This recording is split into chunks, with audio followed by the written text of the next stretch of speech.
Welcome back to Enigmatic Echoes. I'm Jazz. Tonight we're talking about one of the most famous gaming urban legends ever created. Not a haunted house, not a cursed doll, not a ghost lurking in the woods. Just an arcade machine, which honestly might be more dangerous. At least a haunted doll can't convince you to spend your entire allowance chasing a high score. Now, before we begin, it's important to know that much of the Polybius story is legend rather than fact.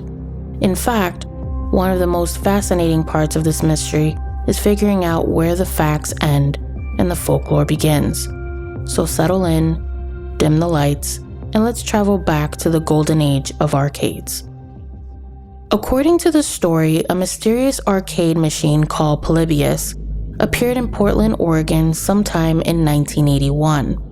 The cabinet was supposedly plain and unremarkable. Now, no flashy artwork, no recognizable manufacturer, just a machine with a strange name.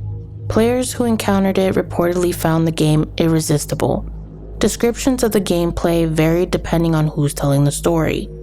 Some describe a fast-paced shooter, others remember abstract geometric visuals.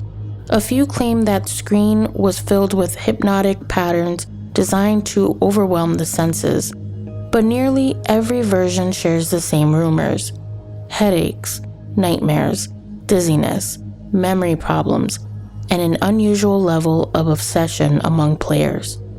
Then comes the detail that transformed a strange arcade game into a full-blown conspiracy theory.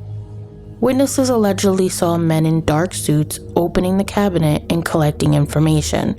Not coins, not maintenance reports, data. At least according to the legend, and that's where things became much stranger. One version of the Polybius story claims the machine wasn't created for entertainment at all. Instead, it was supposedly part of a secret government experiment designed to test psychological effects on unsuspected players. According to this theory, the game contained visual and audio elements intended to influence behavior. Some versions claim it induced addiction. Others suggest memory loss or altered perception. And over the years, many people began connecting Polybius to MKUltra. MKUltra was a real CIA program that conducted unethical experiments during the Cold War. That part is historical fact. However, MKUltra officially ended in 1973, 8 years before Polybius was supposedly appearing in Portland arcades in 1981. So while the two are often linked in modern retellings, there's no evidence connecting Polybius to MKUltra, and the timeline itself creates a significant problem for the theory. No documents, no witnesses, no government records. The connection exists entirely within the legend. Still, it's easy to see why the theory became popular. A mysterious machine, unexplained side effects, government agents. It sounds like the perfect conspiracy, which is exactly why so many people continue to believe it. Now, some elements of the legend may have roots in real events. During the early 1980s, arcade gaming was exploding in popularity. Players spent countless hours trying to achieve high scores. Marathon gaming sessions could absolutely cause headaches, fatigue, eye strain, and even vivid dreams about games. Many gamers have experienced that feeling of seeing a game when they close their eyes after playing for too long. And there were occasions when government officials or investigators visited arcades, not for mind control experiments, but for regulatory checks and investigations involving gambling concerns. Researchers have suggested that these real events may have contributed pieces of the Polybius narrative, but pieces alone don't explain that entire story, because there's one enormous problem. No verified evidence of Polybius has ever been found. Here's where the Polybius story became even stranger. Many people assume the legend began in 1981, but the earliest known documentation of Polybius doesn't come from the 1980s at all. It appears in 2000 on a website called coinop.org. That's the first confirmed appearance researchers have been able to find. and that creates a major challenge for the legend. If Polybius truly existed in arcades across Portland in 1981, why is there no verified evidence from the time? No photographs, no arcade records, no magazine articles, no advertisements, no newspaper reports, nothing. For arcade historians, that's highly unusual. Even obscure games tend to leave some kind of paper trail. Polybius doesn't. Instead, the story seems to emerge almost fully formed in the year 2000. And the realization has led researchers toward another explanation. Maybe Polybius wasn't a forgotten arcade game. Maybe Polybius was the story itself. Now today, one of the leading explanations in that Polybius began as a deliberate hoax. Someone may have created a fictional arcade game and combined elements guaranteed to capture people's attention. Government conspiracies, psychological experiments, Men in Black, a vanished machine. It's the perfect recipe for an internet mystery. But something unexpected happened. The story spread.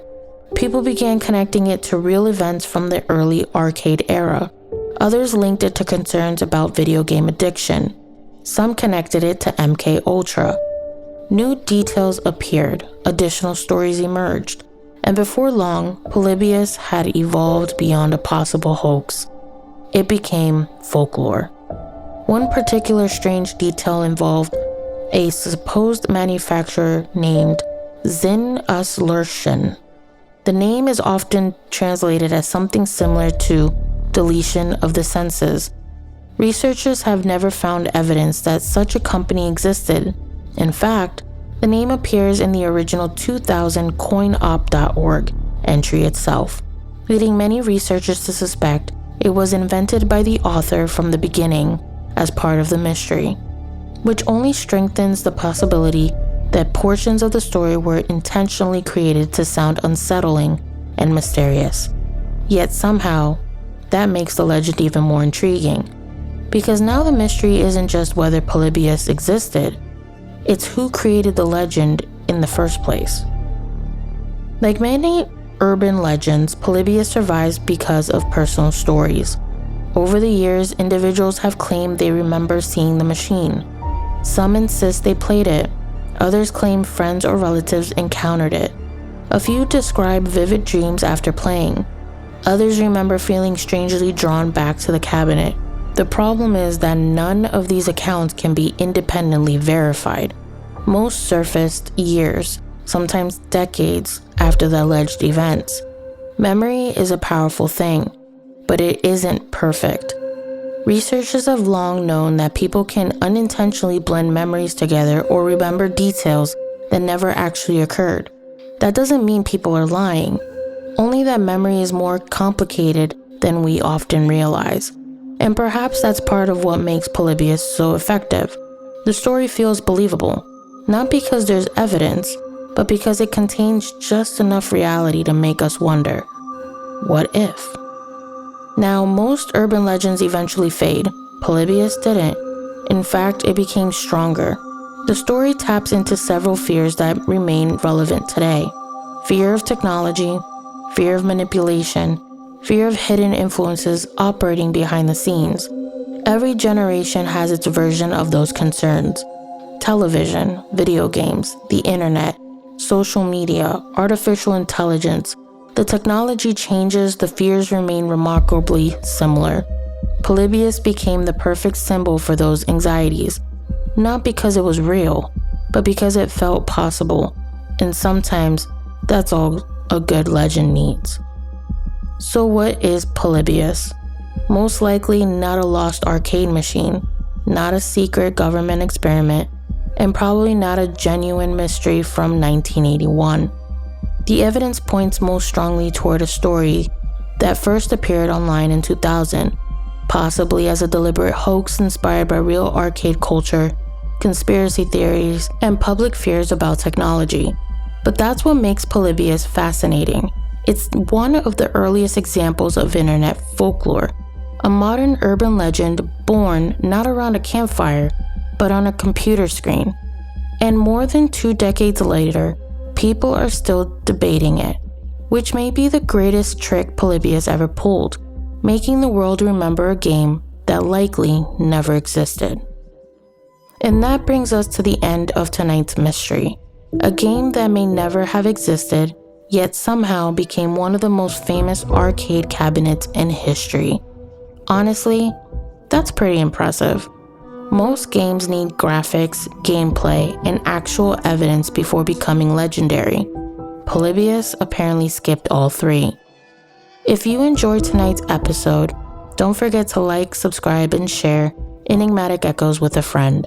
And if you ever discover an old arcade cabinet labeled Polybius sitting in the corner of an abandoned building, take a picture before you touch anything, because unlike everyone else in this story, you'll actually have evidence.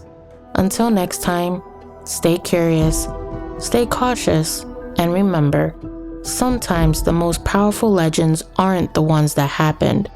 They're the ones that make us wish they had. Good night.